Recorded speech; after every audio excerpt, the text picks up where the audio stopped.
আসসালামু আলাইকুম ভিউয়ার্স, কেমন আছেন সবাই? আশা করি সবাই ভালো আছেন এবং সুস্থ আছেন। বেঙ্গালি ব্লগ উইথ 3 বেবিস মম চ্যানেলে আপনাদেরকে স্বাগতম জানাই। ভিউয়ার্স, সকালেই উঠে আমি নাস্তা করে নিয়েছি। নাস্তা খাওয়ার পরে আর ওরা কিন্তু অনেক পেচ্ছাপ করে ভিউয়ার্স।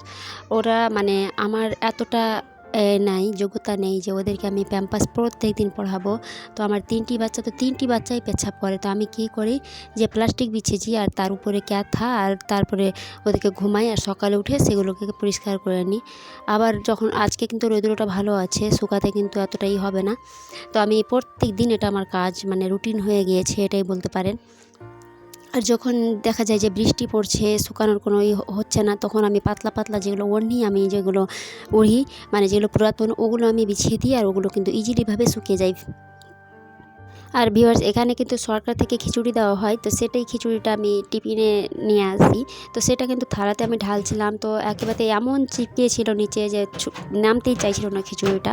তো আমি আবার কি করলাম, টিফিনটাকে থাপড়ে থাপড়ে মারলাম, মানে টিফিনটা বলছিল মনে মনে ভাবছিল কি একটু মার খেলে বেশি ভালো হয়। টিফিনটা মার খাওয়ার পরে তারপরে খিচুড়িটি নেমে আসলো, তো ডিমটাকে আমি ছিলে আর আমার বাচ্চাদেরকে কিন্তু খাইয়ে দিব এই খিচুড়িটা। ওরা দেখা যায় যে কোনো দিন খায় আবার কোনো দিন খায় না।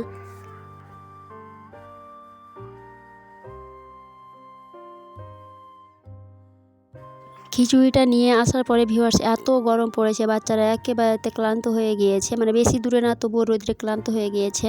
তো এসে আমি ট্যাঙ্ক গুলে আমি একটু চিনি দিলাম আর ট্যাঙ্কটা দিলাম, আর চিনিটা গুলানোর পরে মিক্স করে আমি দিয়ে দিয়েছিলাম, খেয়ে নিয়েছে। আর ভাবলাম কি বিছানাটা ঠিক করব, তবে বিছানাটা ঠিক করা হয়েছিল না, বাবু কিন্তু ঘুমিয়ে গিয়েছিল, তো একটা ক্যাথা বিছিয়ে ঘুমিয়ে দিয়েছি। তো তার আব্বু মার্কেট থেকে আসার সময় মাংস নিয়ে এসেছে, তো সেটাই আমি রান্না করে নিব। তার জন্য পেঁয়াজ আর কাঁচা লঙ্কা রসুন এগুলো কিন্তু আমি বেটে নিয়েছি। আর বাটা মশলাতে দিয়ে দিচ্ছি ধনে গুঁড়ো, জিরে গুঁড়ো, আর দিয়ে দিচ্ছি মিট মশলা। মিট মশলাটা দিচ্ছি কারণ একটু আমাকে টেস্ট লাগে, তাই দিয়ে দিচ্ছি হলুদ পরিমাণ মতো। তারপরে মশলাটাতে আমি একটু জল দিয়ে গুলিয়ে নিচ্ছি। মশলাটাকে জল দিয়ে গুলিয়ে রাখলে মশলাগুলো যেগুলো জিরে গুঁড়ো, ধনে গুঁড়ো, মিট মশলা, তারপর হলুদ, এগুলো কিন্তু খুব ভালোভাবে একেবারে ফুলে থাকে জলের সঙ্গে। আর এই মশলাটা দিয়ে রান্নাটা কিন্তু টেস্টও হয় যেমন, তেমন কিন্তু সুবিধাও হয় রান্না করার সময়। তো ভিউয়ার্স, এদিকে কিন্তু মাংসটা আমি ধুয়ে রেখে দিয়েছি, এখানে 2 কেজি মাংস আছে। তো তার জন্য আমি এদিকে আবার তেল দিয়ে আমি পেঁয়াজটা আমি ভেজে নিচ্ছি। আর আগে কিন্তু আমি জানতাম না যে 2 কেজি মাংস, আমি কিন্তু 1 কেজি মাংস হিসাবে আমি মশলাটা করেছিলাম। তারপরে যে মিট মশলাটা ছিল সেটাও আমি পুরোটা দিয়ে দিয়েছিলাম, জিরে গুঁড়োর প্যাকেটটাও সেটাও কিন্তু পুরোটাই দিয়েছিলাম। আবার ধনের প্যাকেট থেকে আমি আবার অল্প ধনে গুঁড়োটা দিয়েছিলাম, ধনেটা আমি পুরোটা প্যাকেট দিয়েছিলাম না। আবার দিয়ে আবার জলগুলি আমি রেখে দিয়েছি পাশে। আর এদিকে কিন্তু পেঁয়াজটা হালকা আমি ব্রাউন কালার, মানে ব্রাউন কালার না, একটু সফট হয়েছিল, তখন মাংসটা দিয়ে একটু আমি প্রথমে একটু সাদা হয়ে গিয়েছে মাংসটা, মানে কালার চেঞ্জ হয়ে গিয়েছে, তখন আমি কাঁচা লঙ্কা দিয়ে দিচ্ছি। আমি যেহেতুটুকু কাঁচা লঙ্কা দিয়ে মশলা করেছিলাম, তো তার বউ বলছে কি একটু ঝাল কম হবে, তার জন্য গোটা লঙ্কা দিয়ে দিয়েছি। ভাত খাওয়ার সময় ও ঘষে একটু খেয়ে নেবে লঙ্কাটা। আবার দিয়ে দিয়েছি 2টি টমেটো, আর দিয়ে দিচ্ছি মশলাগুলো যেটা ছিল ওটা দিয়ে দিচ্ছি, অল্প জল দিয়ে আবার ধুয়েও দিয়ে দিয়েছি প্লেটটা। এবার কিন্তু কষানোর পালা, আর দিয়ে দিচ্ছি স্বাদ অনুযায়ী লবণ। এবার মাংসটাকে ভালোভাবে কষানোর পালা এখন।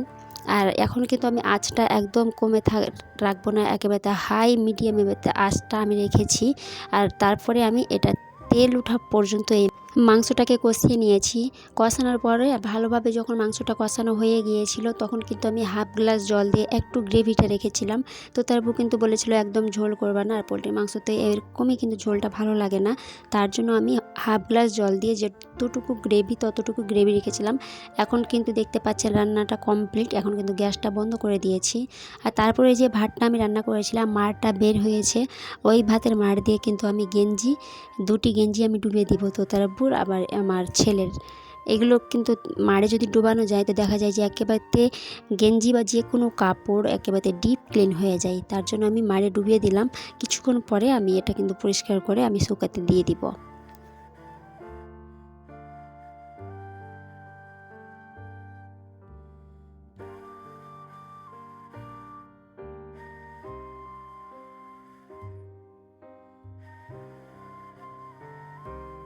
বিকেলের দিকে তোতারাবু কিন্তু আনারস নিয়ে এসেছিলো, তো আনারসটা আমি কেটে আর থালাতে নিয়ে আবার খাওয়ার জন্য আমরা প্রস্তুতি নিয়েছিলাম, মানে খেতে বসেছিলাম। তারপরে 1-2টা ফাঁক খেয়ে এত যে দাঁত আমাদের টক হয়েছিল, তো আর কি বলবো। আমার সেদিনকার রাত্রে কিন্তু আমি খেতেও পেরেছিলাম না দাঁত টকের জন্য। তো আবার টক লাগছিল খেতে, তো কী করবো, আবার পরে করে জুস তৈরি করেছিলাম আমি। তো পরে করে আবার দাদাবাবু বললো যে জুসটা তৈরি করে নিলেই হতো পুরোটা আনারসের। তো আনারসটা আমি খাওয়ার আগে আমি দিয়ে দিয়েছিলাম এখানে লবণ, আর দিয়েছিলাম জলজিরা, একটা প্যাকেটে বিক্রি হয় সেটা জলজিরাটা আমি দিয়েছিলাম। আর এখানে কিন্তু জলজিরার পরিবর্তে আর লবণের পরিবর্তে যদি শুধু বিট লবণটা দিয়ে খাওয়া যায় তো ওটা কিন্তু বেশি টেস্ট হয়। তো বিট লবণ কিন্তু ছিল না, তার জন্য এরকমভাবে আমরা খেয়ে নিয়েছিলাম। তো কয়েকটা ফাঁক খাওয়ার পরে দাঁতটা টক হয়ে গেছিলো, কেউ খেতে পারছিল না, আর জিভাও কিন্তু মুখের মধ্যে কিন্তু একটা ছিলা ছিলা ভাব হয়ে গিয়েছিল। তার জন্য আমি জুস করে নিয়েছিলাম, যেটা বীচের ফাঁকটা যেটা ফেকার জন্য আমি রেখেছিলাম সেটা দিয়ে আমি রস বাইর করে নিয়েছিলাম। আনারসের জুসটা এমনভাবে করতে হবে, আনারসের জুস যদি হাফ কাপ দেন তো ওখানে আবার হাফ কাপ জল দিতে হবে, এবং স্বাদ অনুযায়ী লবণ দিতে হবে, এবং মিট লবণ বা জলজিরা বা লবণ এটি কিন্তু দিতে হবে। আর আমি কিন্তু এটি কিছুই দিইনি, কারণ আমি লবণ এবং জলজিরা মিক্স করে খাওয়ার জন্য আমরা মিক্স করেছিলাম, তো সেটা কিন্তু আর খাইনি, কিছুটার আমি জুস করে নিয়েছি, তার জন্য আর কিছু দিনই ওইগুলো জলজিরা কিন্তু দেওয়াই ছিল। তো এইভাবে জুসটা কিন্তু অনেক অনেক ভালো লেগেছিলো খেতে। তো ভিউয়ার্স, আশা করছি আপনাদের কাছে ভিডিওটি ভালো লেগেছে, আর ভালো লাগলে অবশ্যই প্লিজ একটু লাইক দিবেন।